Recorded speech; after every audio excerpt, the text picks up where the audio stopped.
जय हिंद। मैं Naval career institute से डॉक्टर भास्कर सिंह रघुवंशी। आज हम लोग ग्रेविटेशनल लेक्चर 4 पढ़ेंगे, जिसमें हम लोग देखेंगे change in the value of gravitational acceleration due to depth and और भी जो चेंजेस होते हैं ग्रेविटेशनल एक्सेलरेशन में वो।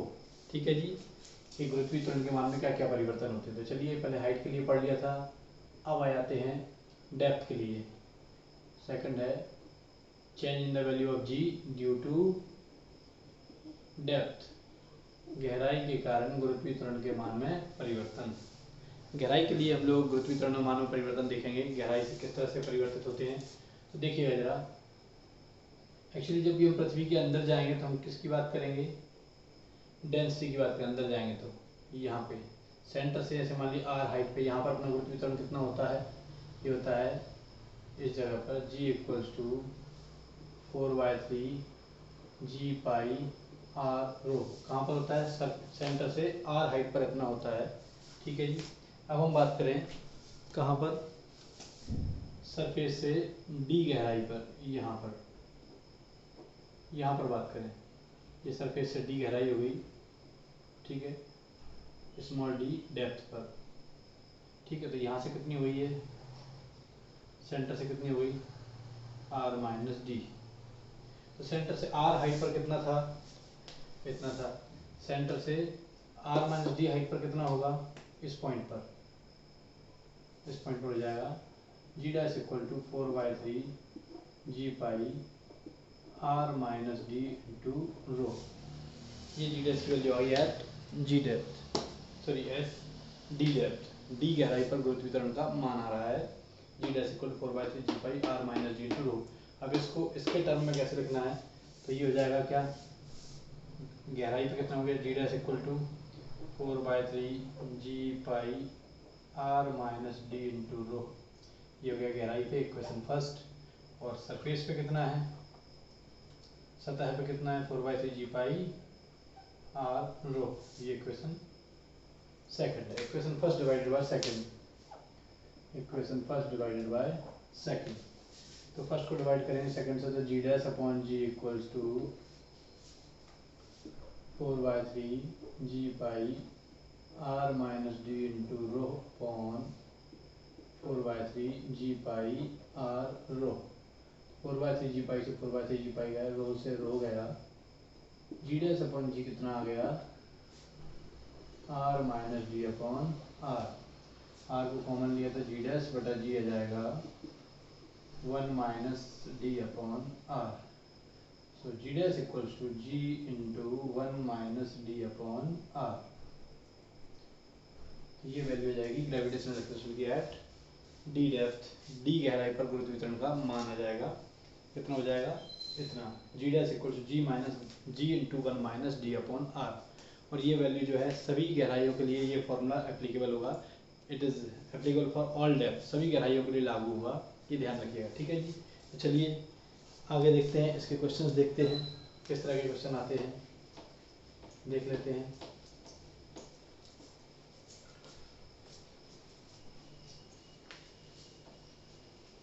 हमसे पूछेंगे पृथ्वी की सतह से कितनी गहराई पर eight which depth from the surface of earth gravitational acceleration becomes 1/4 of the surface value. सतह के मान का 1/4 हो जाएगा। क्वेश्चन इस तरह से पूछा जाएगा, ठीक है ना। सतह से कितनी गहराई पर गुरुत्वीय त्वरण का मान, सतह के मान का कितना हो जाएगा, 1/4 हो जाएगा, ये हमसे पूछा है। यानी कि जी डैश इक्वल टू कितना हो जाएगा, सतह के मान का 1/4, सरफेस वैल्यू का 1/4 हो जाएगा, कितनी गहराई पर, वो हमसे पूछा है। तो जी डैश इक्वल्स होता है g into 1 minus d upon r. ठीक है जी, जी डैश कितना दिया, g by 4 equals to g into 1 minus d upon r.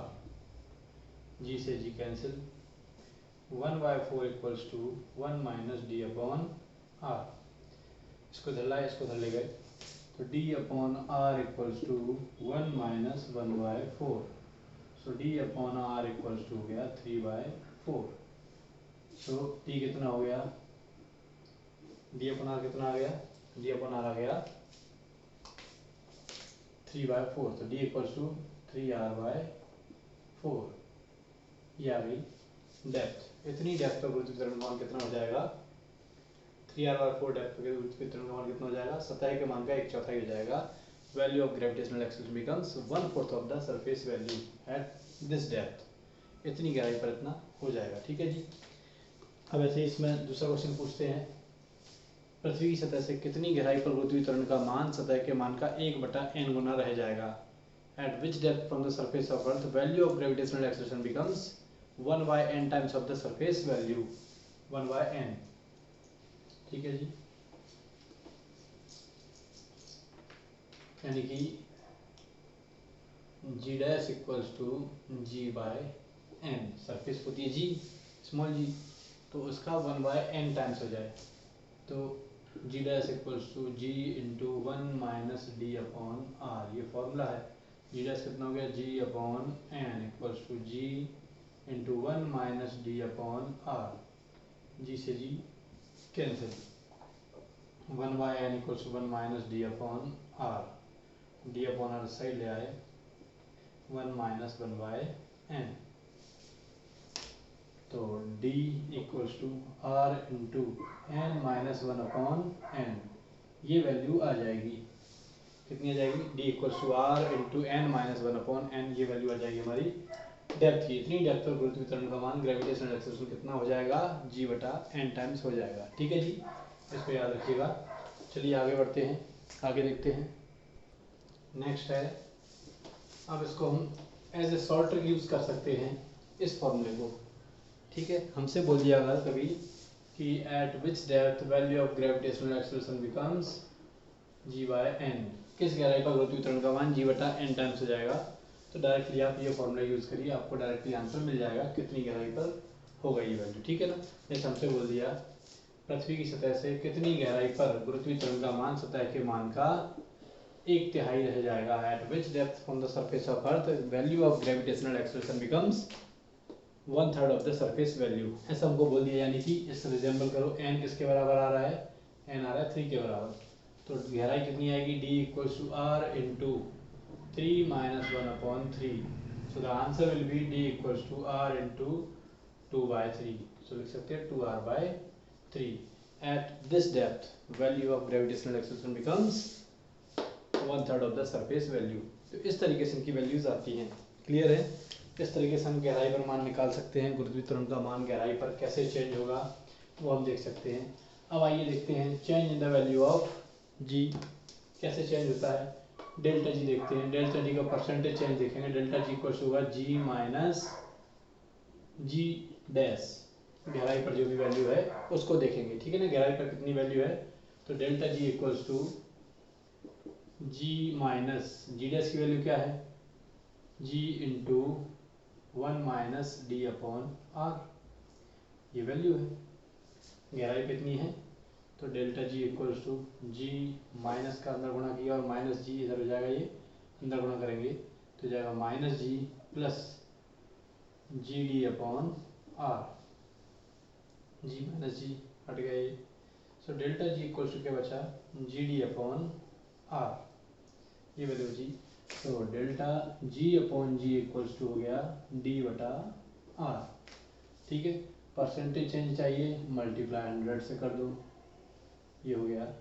और सॉल्व करना है, delta g upon g equals to d/r है, तो d/6400 किलोमीटर इंटू 100, 2 जीरो से 2 जीरो गया, तो परसेंटेज चेंज आ गया, delta g upon g equals to d/64। कभी परसेंटेज चेंज आपसे पूछा जाए कि पृथ्वी की सतह से 128 किलोमीटर गहराई पर गुरुत्वीय त्वरण के मान में कितना प्रतिशत परिवर्तन होगा, at what will be the change in the value of gravitational acceleration eight 128 kilometre depth from the surface of अर्थ। 128/64 रखिए, डिवाइड करेंगे कितना आएगा, 2%। तो ये क्या है, 5% से कम वाले चेंजेस जितने होते हैं, छोटे चेंजेस होते हैं, उनके लिए इन फॉर्मूलों का यूज़ हम लोग कर लेते हैं। तो ये हो गया गहराई के लिए, गहराई में ये चेंजेस आ गए। ठीक है जी, दोनों को अब कहते हैं क्वेश्चन पूछते हैं। नेक्स्ट क्वेश्चन क्या पूछते हैं, नेक्स्ट क्वेश्चन आता है हमारे लिए, नेक्स्ट है कि what is the relation between, या कह सकते हैं कि चेंज में क्वेश्चन क्या आएगा, क्वेश्चन कुछ इस प्रकार रहेगा कि पृथ्वी की सतह से h ऊंचाई पर गुरुत्वीय त्वरण का मान डी गहराई पर गुरुत्वीय त्वरण के मान के बराबर है। तो एच और डी में संबंध ज्ञात कीजिए। ठीक है जी, क्वेश्चन रहेगा इंग्लिश में, सुनिएगा। If the value of gravitational acceleration at h height from the surface of earth is equals to the d depth from the surface of earth equal to the d depth from the surface of earth, then the relation between h and d will be। तो इन h और d में क्या relation होगा, हमसे बोला गया है कि जो h गहराई पर गुरुत्वीय त्वरण का मान है वो d गहराई पर गुरुत्वीय त्वरण के बराबर है। ठीक है जी, तो ऐसा जो भी होगा वो कब हो सकेगा, कम ऊंचाई पर हो सकेगा, इसलिए हम कम ऊंचाई वाला फॉर्मूला लगाएंगे साथ में। d गहराई पर सबका एक जैसा फॉर्मूला है, तो जी एच इक्वल टू क्या हो जाएगा, g into 1 minus 2h upon r equals to g d कितना है, g into 1 minus d upon r. ये हो गया, g से g कैंसिल हो गया। अब देखिए 1 minus 2h upon r equals to 1 minus d upon r. 1 से 1 गया, 2h upon r equals to बचा d अपॉन आर, r से r cancel. So 2h equals to d, 2h equal to कितना आ गया, d आ गया, कितना आया, या फिर h equals to d by 2। ये स्थिति आ जाती है हमारी, ये कंडीशन हमारी आ जाती है। ठीक है जी, चलिए इसको और आगे देखते हैं, इसमें क्वेश्चन कैसे आ सकते हैं और इसमें क्या देखा हम लोगों ने। हमने एक चीज़ से स्पष्ट कर ली, एक चीज़ क्लियर है कि चाहे हम अर्थ सरफेस से ऊपर जाएं चाहे अर्थ सरफेस के नीचे जाएं, पृथ्वी सतह से चाहे ऊंचाई पे जाइए चाहे गहराई पे जाइए, दोनों ही स्थितियों में गुरुत्वीय त्वरण का मान घटता है। Both the conditions value of gravitational acceleration decreases. ठीक है जी, दोनों कंडीशन में डिक्रीज होगी, ये आपको याद रखना है, इंपॉर्टेंट चीज़ है। ठीक है, चलिए आगे एक और रिलेशन देखते हैं इनमें। तो इसमें क्या और देख सकता है हमको, और क्या रिलेशन में, h equals to d by 2 है। मान लिया ये रिलेशन जैसे आया, हमने देखा कि मान लीजिए पृथ्वी सतह से डी गहराई यानी 100 किलोमीटर गहराई पर गुरुत्वीय त्वरण का मान कुछ है। Value of gravitational acceleration at 100 kilometre depth is g dash, या कुछ भी जो भी मानी हमने, कुछ भी वैल्यू मान ली कि वो इतनी है, 100 किलोमीटर डेप्थ पर इतनी है, तो उतनी वैल्यू ऑफ जी कितनी ऊंचाई पर मिलेगी, तो h equals to d by 2। D कितना है, 100 किलोमीटर है, बाई 2 इक्वल्स टू 50 किलोमीटर। यानी इस रिलेशन से हम ये देख सकते हैं कि वैल्यू ऑफ जी ऊपर जाने पर तेजी से घट रही है, क्योंकि जितना वैल्यू जी की वैल्यू 100 किलोमीटर गहराई पर आ रही है उतनी ही वैल्यू 50 किलोमीटर हाइट पर आ रही है, ऊंचाई पर आ रही है। मतलब हम ये कह सकते हैं कि ऊंचाई पर जाने पर on going upside from the surface of earth the value of gravitational acceleration decreases rapidly as compare to going in depth. ठीक है जी, यानी हम ये कंक्लूजन निकाल सकते हैं कि पृथ्वी की सतह से ऊंचाई पर जाने पर गुरुत्वीय त्वरण का मान जो है तेजी से घटता है गहराई की तुलना में। ठीक है जी, इसको याद रखिएगा कि ये ऊंचाई पर जाने पर तेजी से घटेगा, ये क्लियर रखिएगा। ठीक है, चलिए आगे बढ़ते हैं, आगे देखते हैं आगे क्या है। नेक्स्ट देखते हैं, थर्ड था हमारा due to rotation of earth, पृथ्वी के घूर्णन के कारण, पृथ्वी के घूर्णन के कारण गुरुत्वीय त्वरण के मान में क्या परिवर्तन आते हैं, आइए देखते हैं। सबसे पहले पृथ्वी बना लेते हैं, छोटे मोटे काम हम करते रहते हैं, पृथ्वी को हम यूं ही बना डालते हैं। ठीक है, तो चलिए ये बना दी हमने पृथ्वी, ये पृथ्वी का एक्सिस है, एक्सिस ऑफ रोटेशन, इस पे यूं घूमती है ओमेगा एंगुलर स्पीड से। ठीक है जी, पृथ्वी अपने एक्सिस पर घूमती है, अक्ष पर घूमती है ओमेगा कोणीय चाल से। ठीक है, ये इसका क्या हो गया, इक्वेटर हो गया, भूमध्य रेखा, इसे कहते हैं इक्वेटर। और ये वाली लाइन जो है जिस पे जो उसको एक्सिस बोला, ये क्या हो जाएगा, पोल, इसे बोलेंगे ध्रुव। और ये है भूमध्य रेखा, इक्वेटर मतलब होता है भूमध्य रेखा। ठीक है जी, मान लिया हमारी कोई ऑब्जेक्ट यहाँ है, हमारी वस्तु कहाँ है, यहाँ पर है, यहाँ से हमने एक एंगल बनाया, तो जो एंगल बनता है हॉरिजॉन्टल से जो एंगल बनता है this is called angle of latitude, lambda, इसे कहते हैं अक्षांश का कोण, एंगल ऑफ लैटिट्यूड। ये एंगल ऑफ लैटिट्यूड बना। ठीक है, और पृथ्वी जो ऑब्जेक्ट है वो यहाँ पे घूम रही है, तो क्या होगा, ऑब्जेक्ट का सेंटर किधर जाएगा, इधर की ओर जाएगा, क्लियर है, इधर की ओर जाएगा। तो यहाँ पर ये एक सर्कुलर पार्ट बन गया जिसमें कि ऑब्जेक्ट हमारी घूमेगी, उसकी सर्कुलर पार्ट की रेडियस हो गई स्मॉल आर, क्या हो गई, स्मॉल आर। और यहाँ से यहाँ तक ये क्या है, ये कैपिटल आर है। ये लैम्डा है तो इधर भी लैम्डा होगा, ठीक है जी। तो लैम्डा भी हम बना देते हैं, ड्रॉ कर देते हैं, ठीक है। देखिएगा ज़रा, तो हम देख रहे थे ये स्मॉल आर रेडियस है, यहाँ पर ये ऑब्जेक्ट हमारी घूम रही है, यूँ घूम रही है सर्कुलर पार्ट में, ये है रेडियस इसकी, ठीक है जी। तो अगर देखें अपन तो ये ऑब्जेक्ट जो है जब यहाँ पर रखी ऑब्जेक्ट घूमेगी, इस एक्सिस पे घूमेगी, यूँ घूमेगी, ऐसे घूमेगी, तो इसके जाने की किधर को फेंकेगी ये, इस पर एक फोर्स लगेगा, किधर की ओर जाएगी ये ऑब्जेक्ट, फोर्स लगेगा इस पर सेंट्रीफ्यूगल। तो ये ऑब्जेक्ट किधर जाएगी, यहाँ से इस लाइन ऑफ एक्शन के इधर की ओर जाएगी और इस पर सेंट्रीफ्यूगल फोर्स लगेगा mr²। ये होता है हमारा अपकेंद्रीय बल। अपकेंद्रीय बल के कारण इस ऑब्जेक्ट की प्रवृत्ति किधर होगी, इधर की ओर, ठीक है जी। ये लाइन को थोड़ा आगे बढ़ा देते हैं, इधर को आगे बढ़ा देते हैं, यूँ कर देते हैं, ये लैम्डा है, ये लैम्डा, इधर का ये लैम्डा हो जाएगा, ठीक है जी। तो ऊपर की ओर देखें हम, तो ऊपर की ओर क्या हो जाएगा, मैं थोड़ा सा ये हेडिंग मिटा रहा हूँ ताकि मैं डायग्राम में जो भी चीज़ उनको लिख सकूँ, ठीक है जी। तो देखिएगा ये लैम्डा हो गया, तो इधर की ओर क्या हो जाएगा, एक तो mr², कॉस लैम्डा हो जाएगा। लैम्डा वाली साइड हमेशा, यानी कि एंगल वाली साइड हमेशा कॉस लेते हैं, ये वाला कंपोनेंट किधर हो गया, ऊपर की ओर हो गया। और एक और नॉर्मल रिएक्शन किधर लगती है, एम ऊपर की ओर लगती है, ठीक है जी। यानी जितना वेट मतलब ऑब्जेक्ट को दिखा, तो ऑब्जेक्ट जो भी भार लगाएगी इस पे इधर की ओर, उतना ही भार बाहर की ओर लगेगा, उतना ही फोर्स बाहर की ओर लगेगा, बैलेंसिंग कंडीशन में है। तो एट इक्विलिब्रियम, साम्य अवस्था में, एट इक्विलिब्रियम, इक्विलिब्रियम में क्या होगा, एम जी किधर एक्ट करेगा, इसमें ऑब्जेक्ट एम जी करेगा टुवर्ड्स द सेंटर एक्ट करता है, केंद्र की ओर एक्ट करता है, पृथ्वी के केंद्र की ओर जाएगा, ये रहा एम जी, ठीक है ना, किधर की जाएगा, नीचे की ओर।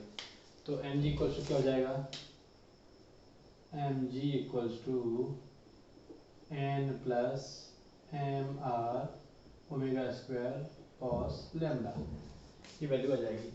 ये स्मॉल आर है, ये कैपिटल आर है, तो स्मॉल आर की वैल्यू क्या लिख सकते हैं हम इसमें, डायग्राम से देख सकते हैं, स्मॉल आर इक्वल्स हो जाएगा, इसमें स्मॉल आर हो जाएगा कैपिटल आर कॉस लैम्डा। ये वैल्यू हमको याद रखनी है। आर के इधर वाला कंपोनेंट क्या आएगा, आर इधर है, आर का इधर वाला कंपोनेंट आएगा कॉस, तो कॉस लैम्डा, ठीक है जी। तो स्मॉल आर की वैल्यू होगी यहाँ पर, तो एम जी इक्वल्स टू हो जाएगा n plus m capital r cos lambda हो जाएगा, इधर ω² है और ये हो जाएगा cos² लैम्डा। तो n निकालना हमको, n कितना है, तो n इक्वल्स टू हो जाएगा एम जी माइनस ये साइड आ गया तो जाएगा M r ω² cos² lambda. n क्या है, n है एक्शन का रिएक्शन, जो भी वहाँ पर उस जगह पर वेट है, तो उसको लिख सकते हैं हम लोग एम जी डैश, ये हो गया आभासी बार। n क्या है वहाँ पर बताएगा, एपरेंट वेट जो भी ऑब्जेक्ट का होगा। तो m g dash equals to m g minus m r ω² lambda. M को कॉमन लेके काट दो, तो हमारा जी की वैल्यू कितना आ गया, g dash equals to g minus r ω² lambda. ये वैल्यू आ जाएगी हमारी किसकी, ग्रेविटेशनल एक्सेलरेशन की एट पर्टिकुलर लैटिट्यूड, एक पर्टिकुलर एंगल पे आ जाएगी, जैसे हम बोलते हैं अक्षांश के कोण पर इतनी वैल्यू आ जाएगी। तो हमें ये डेरिवेशन क्या है, इससे कोई लेना देना नहीं है, इसको 11th क्लास के डेरिवेशन के लिए ठीक है, लेकिन कॉम्पिटिटिव एग्जाम में हमारे लिए जरूरी है ये इंपॉर्टेंट फॉर्मूला। आइए इसमें और क्या क्या लिख सकते हैं। अब इसको देखें, ये एंगल यहाँ पर है, हॉरिजॉन्टल एंगल बनता है, जब हम पोल्स पे जाएंगे, ध्रुवों पे जाएंगे, ये क्या है इधर ध्रुव, नॉर्थ साउथ, तो ध्रुव पे जाएंगे, तो एट पोल्स, ध्रुवों पर क्या कंडीशन होगी, लैम्डा इक्वल्स टू 90 डिग्री। अक्षांश का कोण कितना होगा, एंगल ऑफ लैटिट्यूड कितना होगा, 90 डिग्री, 90 डिग्री होगा, ठीक है। जैसी वैल्यू रखेंगे, g dash equals to g minus r ω² cos² 90 degree, cos 90 की वैल्यू होती है 0, तो हो जाएगा जी डैश इक्वल्स टू जी, यानी पोल्स पे, ध्रुवों पे गुरुत्वीय त्वरण के मान में जो भी है, उसमें पृथ्वी के घूर्णन का कोई प्रभाव नहीं पड़ेगा। पृथ्वी तेज घूमे चाहे धीमे घूमे, ध्रुवों पर गुरुत्वीय त्वरण के मान में कोई भी परिवर्तन नहीं आएगा। यानी कि at poles gravitational acceleration, value of gravitational acceleration doesn't affected by the rotation of earth, यानी कि वहाँ पर ग्रेविटेशनल एक्सेलरेशन की वैल्यू सरफेस ऑफ अर्थ के बराबर ही होगी जितनी होनी चाहिए, रोटेशन का कोई भी इफेक्ट उस पर नहीं होगा। आइए अगला पॉइंट देखते हैं। एट इक्वेटर, इक्वेटर बोले तो भूमध्य रेखा पर, भूमध्य रेखा जो पृथ्वी को दो गोलार्धों में बांटती है, ठीक है जी, उत्तरी गोलार्ध दक्षिणी गोलार्ध, नॉर्थ हेमिस्फीयर साउथ हेमिस्फीयर में जो बांटती है लाइन, उसे हम लोग क्या बोलते हैं, इक्वेटर बोलते हैं, भूमध्य रेखा बोलते हैं, यानी जो पृथ्वी के मध्य से जाती है वो रेखा, ठीक है जी। तो यहाँ पर लैम्डा कितना होगा, 0 डिग्री।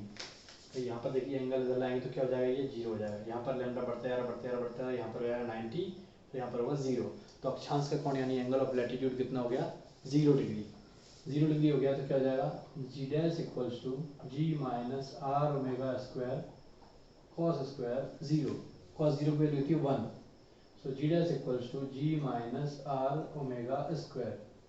यानी कि इक्वेटर पे बात करें अगर हम, तो इक्वेटर पे पृथ्वी के घूर्णन का गुरुत्वीय त्वरण पर प्रभाव पड़ेगा, यानी कि the value of gravitational acceleration changes at equator due to rotation of earth. पृथ्वी के घूर्णन के कारण यहाँ पर प्रभाव पड़ेगा, रोटेशन ऑफ अर्थ के कारण प्रभाव पड़ेगा, इफेक्ट पड़ेगा किस पे, वैल्यू ऑफ ग्रेविटेशनल एक्सलरेशन पर। तो हमारे पास 3 फॉर्मूले हुए 1, 2 एंड 3, ये तीनों को याद रखिए, ये तीनों से अपना काम हो जाएगा। ये डेरिवेशन आए अच्छी बात है, नहीं आए और भी अच्छी बात है, क्योंकि कॉम्पिटिटिव एग्जाम में हमको डेरिवेशन नहीं, हमारे लिए इंपॉर्टेंट क्या है, जो एन फॉर्मूले होते हैं, इंपॉर्टेंट फॉर्मूले होते हैं, उनसे काम है हमारे लिए, ठीक है ना। तो इस इंपॉर्टेंट फॉर्मूलों को याद रखना है। ये तीनों जो डब्बे बनाए, मैं जब भी पढ़ाता हूँ तो उसमें कुछ बॉक्स बना देता हूँ। बॉक्स क्या है, आपके लिए इंपॉर्टेंट शो कर रहे हैं कि वो फॉर्मूले इतने इंपॉर्टेंट हैं कि एग्जाम में अगर आपने डायरेक्टली याद रखे तो अपना काम वहाँ पर हो जाएगा। आइए इन पर क्वेश्चन किस तरीके के आते हैं वो देखते हैं। ये तो अपना डेरिवेशन पार्ट था, अब आगे बढ़ते हैं। क्वेश्चन कैसे आते हैं, आपसे बोल दिया what is the value of gravitational acceleration, पृथ्वी के गुरुत्वीय त्वरण का मान उस स्थान पर क्या होगा जहां अक्षांश का कोण 60 डिग्री हो, जहां अक्षांश का कोण कितना हो, लैम्डा इक्वल टू 60 डिग्री हो। What will be the value of gravitational acceleration at the place where the value of angle of latitude is 60 degree, ठीक है जी। तो हम बोलेंगे g dash equals to g minus r omega square cos square 60 degree. जो angle of latitude दिया है, हमें जगह स्पेसिफिक नहीं दी, सिर्फ एंगल ऑफ लैटिट्यूड बोल दिया, तो हम उस जगह को फिक्स रखेंगे, कौन सी, एंगल ऑफ लैटिट्यूड वाली। और अगर हमसे कहा है पोल्स पे, तो पोल्स पे हमको पता है, हमसे कहा इक्वेटर पे, तो इक्वेटर पे हमको पता है, ठीक है जी।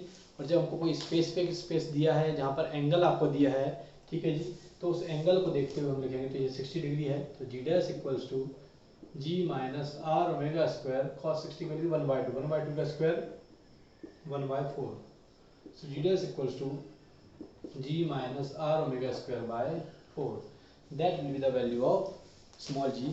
यानी कि एंगल ऑफ लैटिट्यूड जब तक कुछ ना कुछ होगा तो वैल्यू रोटेशन के कारण इफेक्टेड होगी, ठीक है ना, उसका प्रभाव उस पर पड़ेगा, ये आपको याद रखना है, ठीक है जी। हमेशा इसका प्रभाव पड़ता रहेगा रोटेशन ऑफ अर्थ के कारण, क्योंकि ओमेगा यहाँ पर है, ओमेगा है एंगुलर वेलोसिटी या angular speed of the earth, पृथ्वी के घूर्णन की कोणीय चाल, ठीक है जी। आर अपने को पता है, जी अपने को पता है, ये क्या है, पृथ्वी की कोणीय चाल, ठीक है ना, एंगुलर स्पीड ऑफ द अर्थ, जिससे पृथ्वी गोल गोल घूमती है, ठीक है जी। और 24 घंटे में अपने एक चक्कर पूरा कर लेती है, एंड 24 आवर्स में अपना एक साइकिल कंप्लीट कर लेती है, ठीक है जी। तो नॉर्मली अगर एंगल ऑफ लैटिट्यूड पे पूछा जाए, कोई एंगल दिया जाए, तो उसको इस तरह से सॉल्व करते हैं और हमारा आंसर आ जाएगा। अब चलिए कुछ स्पेसिफिक क्वेश्चनों पे चलते हैं जो स्पेशली बेस्ड होते हैं इक्वेटर के ऊपर, ठीक है जी। इक्वेटर पर बेस्ड क्वेश्चन होते हैं कुछ, उनको देखते हैं उनको कैसे करते हैं। क्वेश्चन आते हैं what should be the angular speed of the earth so that all the objects at the equator becomes weightless। पृथ्वी की कोणीय चाल क्या हो जिससे भूमध्य रेखा पर उपस्थित सभी वस्तुएं भारहीन हो जाएं, ऐसा क्वेश्चन आता है। तो देखिएगा g dash equals to g minus r omega square, ये फॉर्मूला कहाँ होता है, इक्वेटर पे होता है, ठीक है ना। इक्वेटर पे हमसे बोला कि इक्वेटर पे वेटलेसनेस कंडीशन है, तो for weightlessness g dash equal to क्या होगा, 0। वहाँ पर जहाँ पर भी जी डैश 0 होगा वहाँ पर क्या होगी, वेटलेसनेस कंडीशन होगी, भारहीनता की स्थिति आएगी। तो g dash equal to g minus r omega square, इसको इधर ले आए, are omega square equals to आ गया जी, so omega square equals to हो गया जी bye are, so omega equals to under root जी बटा आर। ये तो फॉर्मूला वाली वैल्यू हो गई, ये हमको याद रखना है। अब इनकी वैल्यू जैसी रखोगे आप, omega equals to under root g कितना है 10 है, आर कितना है 6400 किलोमीटर, 6400 किलोमीटर, मीटर में बदल दीजिए एंड देन सॉल्व इट। तो यह जाएगा 1/64 इंटू 10⁻, एक जीरो से एक जीरो गया तो कितने जो 3 और 1 4, 10⁻4। सो अंडर रूट कितना आएगा, 64 का आ गया 8, 10⁻4 का आ गया 10⁻2, 1/800 रेडियन पर सेकंड। ये ओमेगा एंगुलर वेलोसिटी की, एंगुलर स्पीड की यूनिट है। इसको और लिख सकते हैं 1.25 × 10⁻³ रेडियन पर सेकंड। इसके ऐसे ही और स्टैंडर्ड क्वेश्चन जो है अगले लेक्चर में हम लोग डिस्कस करेंगे। आज के लिए इतना ही। जय हिंद।